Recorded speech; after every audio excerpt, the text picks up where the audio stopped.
exit where your opponent's infantry is going to come out, your opponent is going to naturally assume, hey, he's throwing a grenade into this house, so I better get out and dodge it.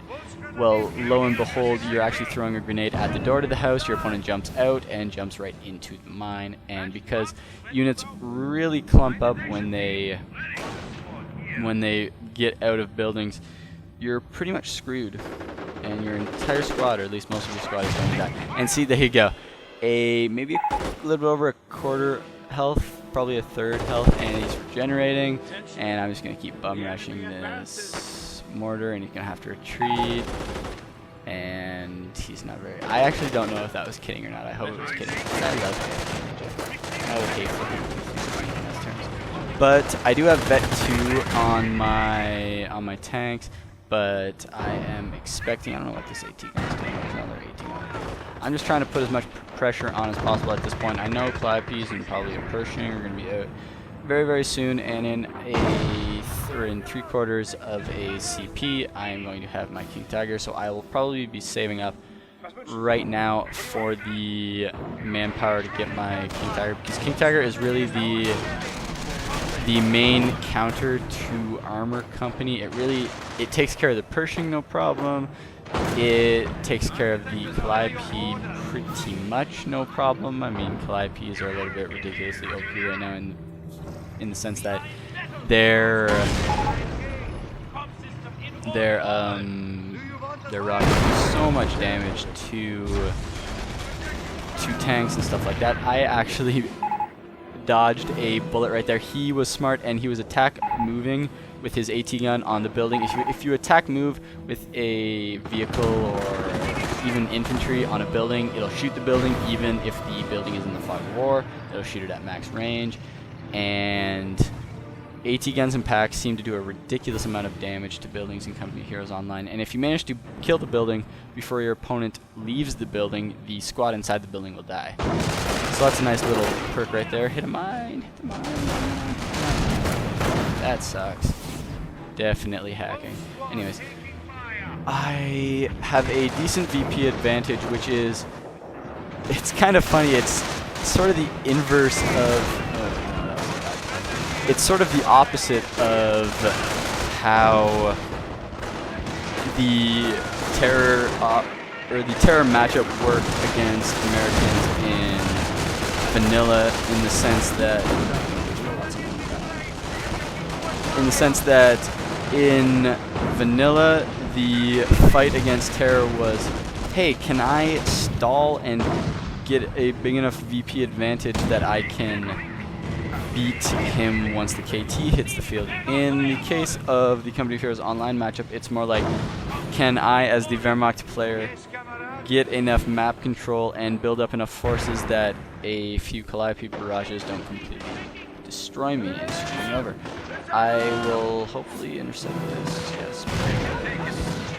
Probably not going to go to do anything, unfortunately. Still with dominant map control, all 3 fuels, of course. At this point in the game, fuel isn't really too important. I am waiting for the KT, so I'm not going to be building a Panther, which is the only thing I could be doing without fuel right now. I could also be getting Vet 3 on my infantry, which is something I really should have done a lot earlier. I really should have gotten Vet 3 on this infantry. I do have 5 infantry squads, 3 Grens, and 2 Volk squads, and I've gotten 1 free squad from this medic bunker already.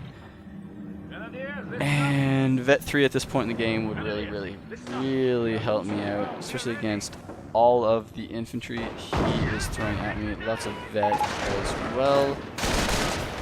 I do have my pack, and this is where I'm actually surprised there is no Calliope on the field just yet. But this is kind of where it gets a little bit dicey. Right around when my KT is about to hit the field, my terrible terror officer, hopefully hitting mines again. Awesome. This Gren gonna hit a mine. Wow. Completely taken out by 1 mine. I didn't even notice that. It's kind of ridiculous. And I'm gonna drop a firestorm on this AT gun. It's probably not gonna do anything except take it. And that was a waste of 145 munitions, and that sucks. And what's this MG? Is he actually gonna shoot? This MG is apparently behind this building and can't shoot, which is really sad, and he's gonna probably die. Oh, no, he dies. The mortar lands on the mine and kills the MG and then takes my engine. That was very, very unfortunate.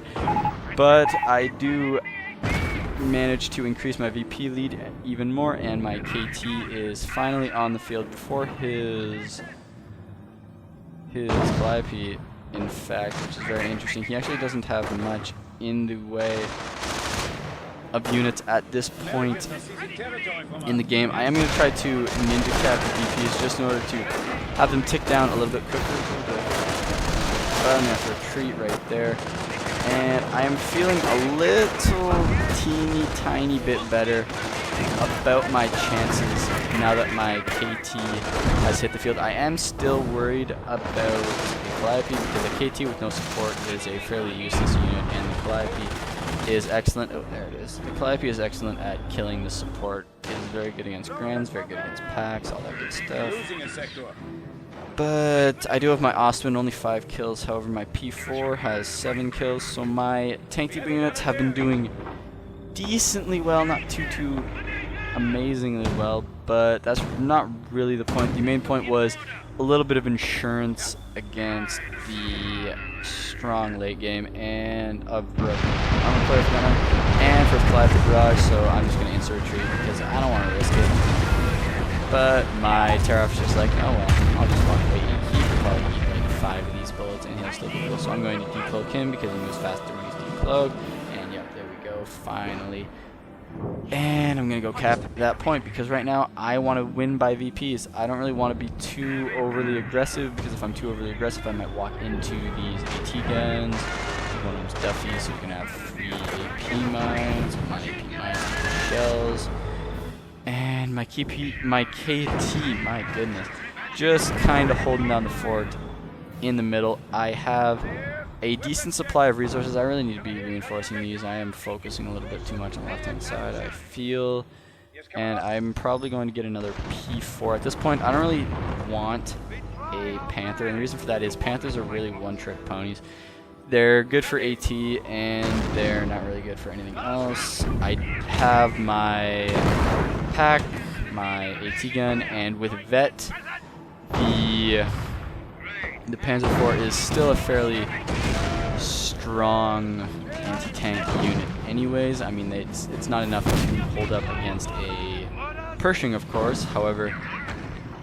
And this is the main problem with going with such a heavy tier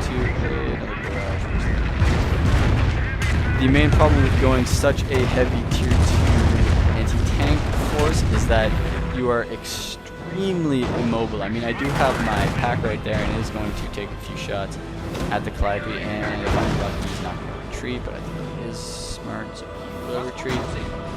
And one of the big mistakes, well, I actually do have another pack over here, however, it's not really helping me out against the fights on the left-hand side.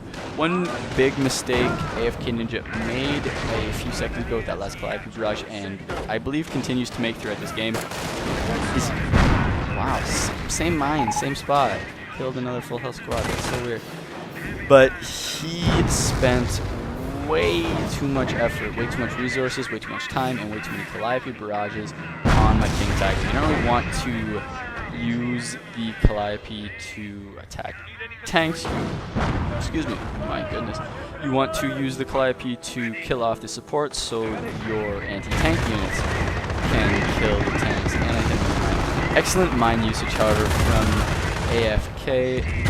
Interesting positions. I mean, they're not really mines that I would run over every day. I mean, I am running over them, so I guess I'm proving myself wrong. What's he shooting at? He's shooting at my KT again. Like I said, focusing a bit too much on the King Tiger. I mean, he knows where it is. He knows the approximate location of it, so he figures it's going to be supported a little bit. But he's really only doing damage that I can freely repair, and that's not really helping him out. Here's the second Calliope. Actually, that was the first Calliope, I think.